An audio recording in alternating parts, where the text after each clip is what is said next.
Veciños de Ribeira saíron un xoves máis á rúa para pedir a cobertura do 100% das prazas de facultativos do centro de saúde. Tamén se afondou na situación do Hospital da Barbanza, onde faltan especialistas.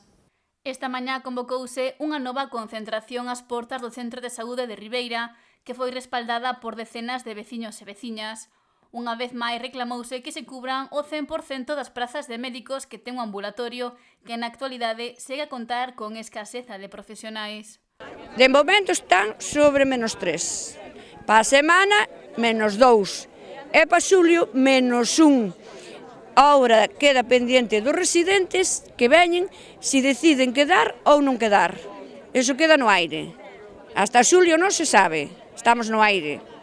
Esos son os datos que temos daqui da clínica de Ribeira. Unha situación que mellora de maneira mínima a que se viña vivindo no centro de saúde dende que se comezaron as protestas. Intentan parchalo cos residentes a ver se quedan.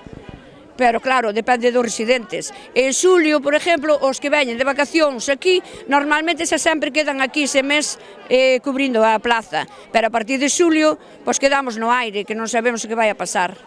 Iso é a información que temos. A veciñanza ribeirense amosou o seu malestar con esta falta de médicos, algo que urxen atallar. Tenemos mucho problema con el médico de cabecera. Llevamos años, que cada vez nos toca uno diferente. Si ahora quisiera yo una cita, que acaban de grabarla, solamente tengo para el día 26 o día 28. Y eso lo pueden comprobar, es decir, que no es que digamos nosotros una cosa y sea otra. Ellos con entrar ahí ya lo saben. Y creo que ya está bien. Somos mayores y necesitamos una atención médica. Un médico que nos atienda, que nos conozca, que sepa lo que nos pasa. Tamén se deu a coñecer a realidade que se está a vivir no Hospital do Barbanza pola falta de especialistas. A información que me trasladaron con data de sábado pasado é que a lista de espera para consultas externas de traumatoloxía de 20 meses, de xinecoloxía 10 meses e de oftalmoloxía 6 meses, que neste momento hai de dúas plazas de psiquiatras, só hai unha cuberta, co cual as revisións se están demorando 4 meses máis. De 2 psicólogos, que había un infantil e un para adultos, me trasladan que hai un solo. No referente á cirurxía, de 5 prazas só había cobertas 2 á data do sábado.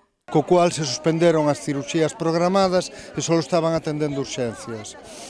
En canto aos oculistas, que hai 3,5, porque hai un oculista a tempo parcial, parece ser que ahora este mes de maio xa vai a faltar outro, van a ser 2 plazas e media. Lamenta a falta de profesionais que hai para cubrir as prazas vacantes e puxo o foco na necesidade de formar a máis médicos e facer que se queden traballando en España e en Galicia.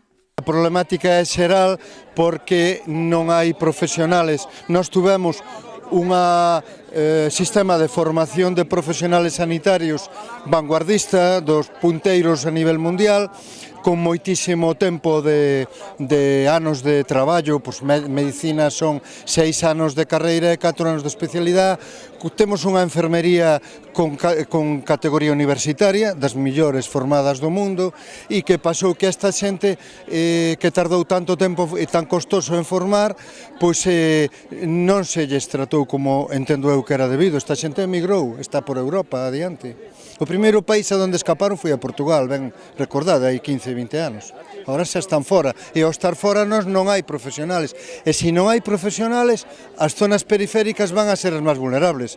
Como é o caso da comarca, nos últimos anos aumentáronse as prazas nas facultades de Medicina, medida que tardará tempo en verse reflectida na atención aos pacientes. Tamén afondou na situación actual dos MIR. Pero eu teño entendido que, hai 2 formas de plaza MIR, e unha plaza de medicina de familia e hai outra forma de plazas MIR para formar en hospitais. E en hospitais teñen a capacidade de formación que teñen. E despois está o tema das universidades, o pacto a capacidade, os sergas que os diferentes hospitales públicos. En Galicia temos hospitales públicos de moita calidade e moito nivel. e poderíamos ter, non sei, como se podría aumentar esa capacidade, pero se da Facultade de Medicina salen os que salen, agora en este momento eu creo que están entrando a facer especialidade casi todo o mundo. Ribeira seguirá saindo ás rúas para exixir que se cubran as prazas de médicos de atención primaria que hai no centro de saúde.